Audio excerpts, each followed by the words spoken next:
Hello friends, welcome to my YouTube channel, যেখানে আমি এই চ্যানেলের মাধ্যমে general knowledge, current affairs, math ও অন্যান্য ক্লাস করাই। তো আজকের ক্লাস নিব আমি জেনারেল নলেজ অর্থাৎ জিকের। তো এর আগে আমি একটা ক্লাস নিয়েছি এবং সেই ক্লাসে আমি বলেছিলাম যে টোটাল আমি WBSLST যে গ্রুপ সি গ্রুপ ডি আছে এর জন্য আমি 1000টা কোশ্চিন করাবো।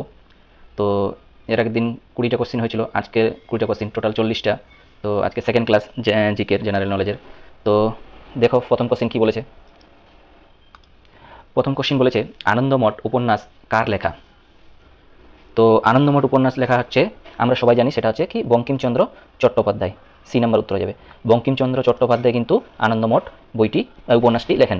এটি কত সালে প্রকাশিত হয়? তো সালটা একটু মনে রাখতে হবে, 1883 সালে। ঠিক আছে, কত সালে? 1882-তে, সরি 1882-তে। আনন্দমঠ উপন্যাসটি কবে প্রকাশিত হয়? 1882 সালে বঙ্কিমচন্দ্র চট্টোপাধ্যায় এটি লেখেন। আমি যে এক্সট্রা ইনফরমেশনগুলো দেবো সেগুলো কিন্তু ইম্পর্টেন্ট, ওগুলো থেকেও কোশ্চেন আসতে পারে। দেখো সেকেন্ড কোশ্চেন কী বলেছে, মানে 22 নম্বর কোশ্চেনটা দেখো। বলছে সোনার তরী কাব্যের রচয়িতাকে? তো সোনার তরী একটা বিখ্যাত কাব্য, আমরা জানি। তো সেটা লিখেছে রবীন্দ্রনাথ ঠাকুর। উত্তর হয়ে যাবে বি নম্বর অপশান, রবীন্দ্রনাথ ঠাকুর। সোনার তরী কাব্যটিকে লিখেছেন রবীন্দ্রনাথ ঠাকুর। সেটা কবে প্রকাশিত হয়? 1894 সালে। 1894 সালে। সালগুলো কিন্তু মনে রাখতে হবে। আর তোমরা পারলে এগুলো সবগুলো নোট ডাউন করে নিবা খাতায়। টোটাল 1000টা কোশ্চিন হবে। তো এখান থেকে কমন চলে আসবে অনেক কোশ্চিন, গ্রুপ সি গ্রুপ ডির জন্য এবং অন্যান্য পরীক্ষার জন্য, কলকাতা পুলিশ বা আরও যেগুলো গ্রুপ ডির পরীক্ষা হয় সেগুলো MTS এর জন্য ইম্পর্টেন্ট। তো এগুলো হচ্ছে কোশ্চিন, নোট ডাউন করে নিবা। তো সোনার তরী কাব্যের রচিত হচ্ছে রবীন্দ্রনাথ ঠাকুর। তারপরে কোশ্চিনটা দেখো কী বলেছে। বলছে শকুন্তলা নাটকের রচয়িতাকে? তো আমরা জানি শকুন্তলা নাটকের রচয়িতা হচ্ছে কিন্তু কালিদাস। বি নম্বর উত্তর হয়ে যাবে। কালিদাস হচ্ছে শকুন্তলা নাটকের রচয়িতা। তারপর কোশ্চিনটা দেখো কী বলেছে। 24 নম্বর প্রশ্ন কী বলেছে, কোন গ্রহকে সন্ধ্যা তারা বলা হয়? তো আমরা সবাই জানি সন্ধ্যা তারা বলা হয় শুক্র গ্রহকে। বি নম্বর উত্তর হয়ে যাবে। শুক্র গ্রহকে সন্ধ্যা তারা বলা হয়। আর এটাকে আরেকটা নামও বলা হয়, সেটা হচ্ছে কি, মর্নিং স্টার। একে আরেকটা নামে কি বলা হয়? Morning star. মর্নিং স্টার এই নামও কিন্তু ডাকা হয়। তাহলে হচ্ছে সন্ধ্যা তারা বলা হয় শুক্র গ্রহকে, আর একে মর্নিং স্টারও বলা হয়। তারপর কোশ্চেনটা দেখো কী বলেছে।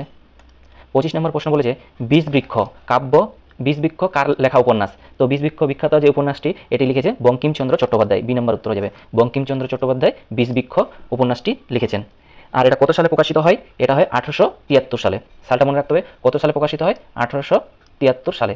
আর এটা যে বিষয়ে লেখা হয় সেটা হচ্ছে বিধবা বিবাহ এবং বহু বিবাহ সম্পর্কে, এই প্রথা সম্পর্কে এটা লেখা হয়। বিধবা বিবাহ এবং বহু বিবাহ।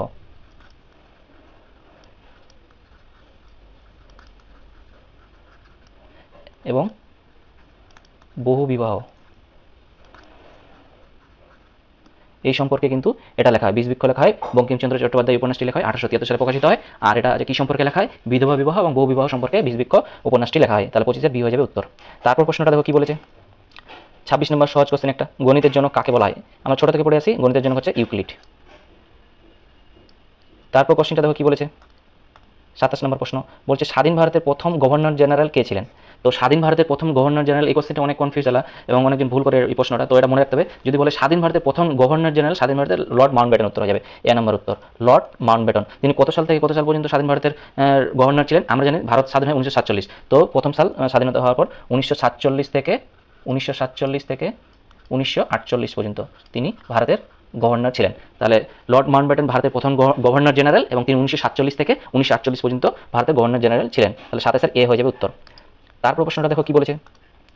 28 নম্বর, নোবেল পুরস্কার প্রাপ্ত প্রথম ভারতীয় মহিলাকে? তো নোবেল পুরস্কার প্রথম যে মহিলা পেয়েছিল ভারতের, সেটা হচ্ছে মাদার টেরেসা। তিনি কিন্তু অরিজিনালি ভারতের না, ভারতে এসেছিলেন, ভারতীয় এসে তিনি বসবাস করেছিলেন এবং কত সালে তিনি পেয়েছিলেন নোবেল পুরস্কার পেয়েছিলেন? 1979 সালে। সালটা মনে রাখতে হবে, নোবেল পুরস্কার পেয়েছিলেন কিন্তু তিনি 1979 সালে। এই সালে তিনি হচ্ছে নোবেল পুরস্কার পান মাদার টেরেসা। 1979 সালে মাদার টেরেসা নোবেল পুরস্কার পান। তাহলে 28-এর হয়ে যাবে এ উত্তর। তারপর প্রশ্ন কী বলেছে, ভারতের সবচেয়ে ছোট রাজ্য কোনটি? তো আমরা জানি ভারতের সবচেয়ে ছোট রাজ্য হচ্ছে গোয়া, আয়তনের দিক থেকে। ভারতের সবচেয়ে ছোট রাজ্য কি? গোয়া, আয়তনের দিক থেকে। এর আয়তন কত কারো জানা আছে? এর আয়তন হচ্ছে 3702। এর আয়তন হচ্ছে 3702 বর্গ কিলোমিটার।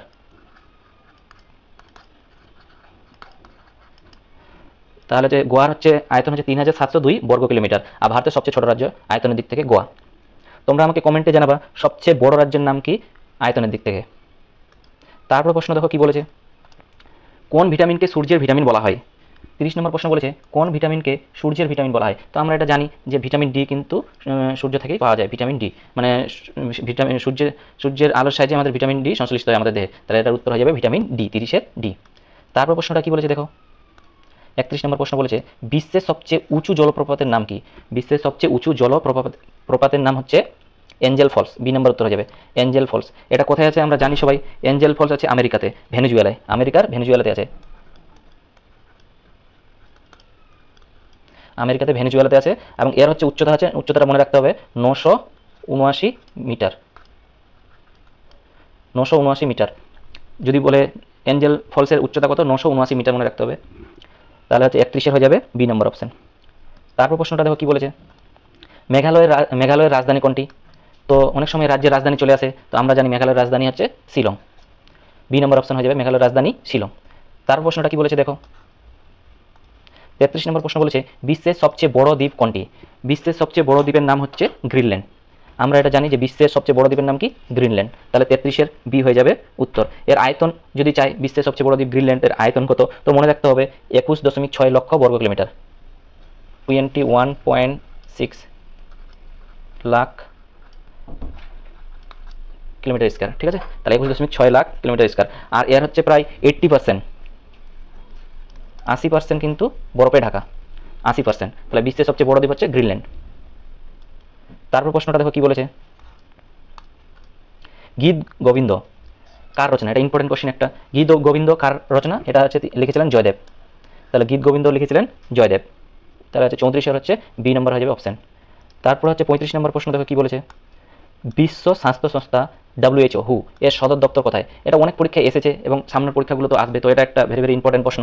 বলছে বিশ্ব স্বাস্থ্য সংস্থা WHO এর সদর দপ্তর হচ্ছে, আমরা জানি এটা হচ্ছে জেনিভা, সি নাম্বার উত্তর হয়ে যাবে জেনিভা, সুইজারল্যান্ডের জেনিভা। আর এটা কত সালে প্রতিষ্ঠিত হয়েছিল সালটাও আমাদের মনে রাখতে হবে, তো এটা হচ্ছে এস্টাবলিশ হয়েছিল 1948 সালের 7ই এপ্রিল। এই জন্য আমরা ওয়ার্ল্ড হেলথ ডে 7ই এপ্রিল কিন্তু পালন করি, ঠিক আছে, তারিখটা মনে রাখতে হবে, 1948 সালে 7ই এপ্রিল বিশ্ব স্বাস্থ্য সংস্থা WHO প্রতিষ্ঠিত হয়, তাহলে 35-এর সি হয়ে যাবে উত্তর জেনিভা। তারপর প্রশ্নটা দেখো কি বলেছে 36 নম্বর, কোপা আমেরিকা কোন খেলার সঙ্গে যুক্ত? তো কোপা আমেরিকা আমরা জানি ফুটবল খেলার সঙ্গে যুক্ত, কোপা আমেরিকা ফুটবল খেলার সঙ্গে যুক্ত, তাহলে 36-এর এ হয়ে যাবে উত্তর। তারপর 37 নম্বর প্রশ্ন দেখো কি বলেছে, মেঘদূত কার লেখা? 37 নম্বর প্রশ্নটা মেঘদূত কার লেখা, তাহলে উত্তর হয়ে যাবে কালিদাস। এটাতে কিন্তু 115টি শ্লোক আছে, কটা শ্লোক আছে? 115টি শ্লোক আছে, 115টি শ্লোক আছে মেঘদূতে, কোটা 115টি শ্লোক আছে। তারপর প্রশ্নটা দেখো 38 নম্বর কি বলেছে, চিল্লার পার্টি কোন দেশের সিনেমা? তো আমরা জানি এটা হচ্ছে চিল্লার পার্টি ভারতের একটি হিন্দি সিনেমা, যেটা হচ্ছে 2011 সালে এটা মুভিটা বের হয়, এটা একটা কমেডি ফিল্ম শিশুদের নিয়ে। তাহলে চিল্লার পার্টি কোন দেশের সিনেমা? ভারতের, এবং 2011 সালে এটি প্রকাশিত হয়। এটার হচ্ছে ডাইরেক্টর হচ্ছে বিকাশ বহেল, নামগুলো মনে রাখতে পারো, বিকাশ বহেল ও নীতিশ তিওয়ারি। তাহলে 38-এ চিল্লার পার্টি কোন দেশের সিনেমা? ভারতের। তারপরে দেখো 39 নম্বর প্রশ্ন কি বলেছে, লালন ফকির কোন দেশের বিখ্যাত বাউল শিল্পী? তো তিনি হচ্ছে বাংলাদেশের বাউল শিল্পী লালন ফকির, তাহলে হচ্ছে 39-এ বি নম্বর উত্তর হয়ে যাবে। আজকে লাস্ট প্রশ্ন দেখো কি বলেছে, প্রথম এশিয়া গেমস কোথায় অনুষ্ঠিত হয় বা হয়েছিল? প্রথম এশিয়া গেমস অনুষ্ঠিত হয়েছিল আমরা জানি সবাই দিল্লিতে, সালটা কত? 1951 সালের 4 থেকে 11ই মার্চ এশিয়া গেমস অনুষ্ঠিত হয়েছিল 1951 সালের ভারতের দিল্লিতে 4 থেকে 11ই মার্চ। তাহলে আজকের এই ক্লাস এই পর্যন্তই থাক, পরবর্তী ক্লাস শীঘ্রই আসবে, তোমরা সবাই সাবস্ক্রাইব করে পাশে থাকো এবং শেয়ার করো বন্ধুদের মাঝে।